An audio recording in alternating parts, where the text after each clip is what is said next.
महाराष्ट्राच्या दिग्गज महिला नेत्याला कुणीतरी वारंवार फोन करतंय।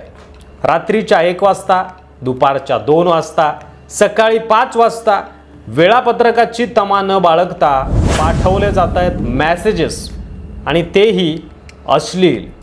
आणि यामागे आहे एक 25 वर्षाचा तरुण, शिक्षणासाठी पुण्यात आलेला, पण मनात काहीतरी भलतंच शिजत असलेला आणि मूळचा बीड जिल्ह्यातला परळीचाच पंकजा मुंडे। महाराष्ट्रातील एक मजबूत राजकीय चेहरा, स्वर्गीय गोपीनाथ मुंडे यांच्या कन्या आणि भाजपमधील अत्यंत प्रभावशाली महिला नेत्या।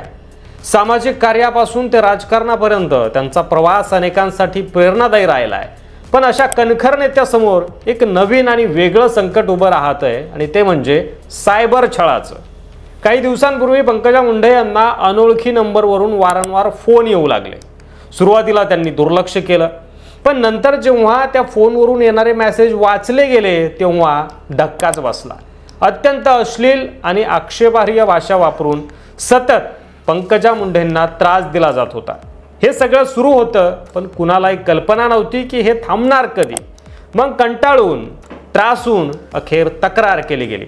भाजपच्या सोशल मीडिया विभागातील निखिल भांबरे यांनी मुंबईतील नरिमन पॉइंट येथील पोलीस ठाण्यात तक्रार दाखल केली।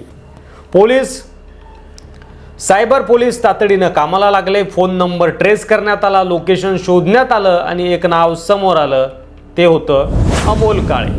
अमोल काळे, वय 25 वर्ष, मूळचा बीड जिल्ह्यातील परळीचा, सध्या पुण्यात शिक्षण घेतोय। पुण्यातील भोसरी भागात राहतो। एक सामान्य विद्यार्थी, पण त्याच्या मनात नेमकं काय होतं? त्याने पंकजा मुंडेंना अश्लील मेसेज का पाठवले? तो असं का वागला? सायबर पोलिसांनी जेव्हा त्याला ताब्यात घेतलं तेव्हा अनेक प्रश्न निर्माण झाले। पोलिसांनी अमोल काळेला ताब्यात घेतल्यानंतर त्याने आपला गुन्हा कबूल केला। त्याने स्पष्टपणे सांगितलं की तोच पंकजा मुंडेंना कॉल आणि मेसेज करत होता। त्यानंतर त्याला न्यायालयात हजर करण्यात आलं। कोर्टाने त्याला 2 दिवसांची पोलीस कोठडी सुनावली। अमोल काळेनं हे सगळं का केलं? वैयक्तिक राग, मानसिक असंतुलन, की अजून काही मोठं कटकारस्थान? पोलिसांनी त्याचं वैयक्तिक आयुष्य, मानसिक स्थिती आणि यामागं कोणताही संघटित हेतू आहे का याचा तपास आता सुरू केलाय। कारण एका सामान्य विद्यार्थ्याकडून अशा पातळीवरचा सायबर गुन्हा अपेक्षित नसतो। या घटनेनं पुन्हा एकदा सायबर सुरक्षेचा गंभीर मुद्दा समोर आणलाय। आज राजकारणी, सेलिब्रिटी आणि सामान्य लोकही अशा प्रकारच्या सायबर त्रासाला समोर जात आहेत। सोशल मीडियाच्या काळात डिजिटल सीमारेषा पुसट होत चाललेल्या आहेत। कोण, कुठून, कधी आणि काय पाठवतंय हे कळेपर्यंत फार उशीर झालेला असतो। या प्रकरणावर पंकजा मुंडे यांनी फारशी प्रतिक्रिया दिली नाही, पण सोशल मीडियावर मात्र प्रतिक्रिया उसळल्या आहेत। काहींनी आरोपींवर कडक कारवाईची मागणी केली आहे, तर काहींनी हा मुद्दा राजकीय हेतूंनी वापरण्याचा प्रयत्न केला। विरोधकांनी सुरक्षेबाबत प्रश्न उपस्थित केले आहे। भारतीय न्याय संहिता कलम 78 आणि कलम 79 तसेच माहिती तंत्रज्ञान कायद्याअंतर्गत गुन्हा दाखल करण्यात आलाय, पण या कायद्याची अंमलबजावणी किती प्रभावी आहे?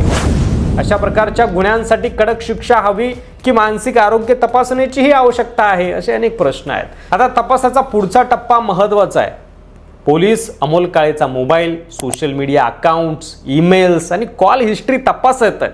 कुणाचा हात आहे का यामागं, की हा केवळ एक मानसिक अस्थिरतेतून केलेला गुन्हा आहे, हे स्पष्ट होणं अजून बाकी आहे।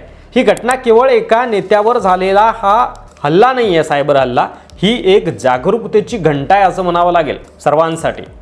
सायबर गुन्हेगारी आता खाजगी मर्यादा ओलांडून मानसिक त्रास आणि मानसिक अस्थैर्य निर्माण करत आहे। पंकजा मुंडेंना त्रास देणारा अमोल काळे आज कोठडीत आहे, पण उद्या अजून किती अमोल उभे राहू शकतात?